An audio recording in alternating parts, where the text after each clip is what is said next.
you a vitamin or are you a painkiller? Do they want your product to avoid or to avoid something in the future, some pain in the future? Or are they trying to alleviate some pain from their past and present? Right? And vitamin and painkiller are maybe, not necessarily thought of as direct polar opposites, but in reality, you might be both, but you're probably going to steer towards one or the other.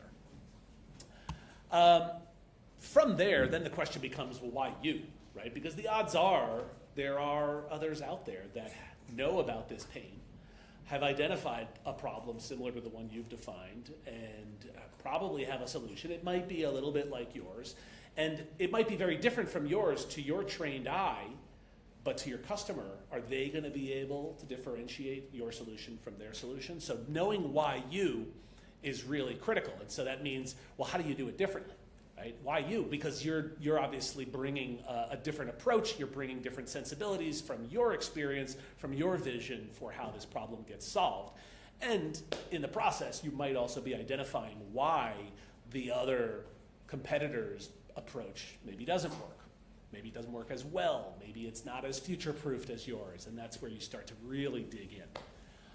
Quantifying your impact is really where that's sort of like the icing on the cake, because as soon as you can take words that are meaningful about the problem you're solving, the pain you're alleviating, if you can quantify it by saying either the pain is felt in this magnitude, right?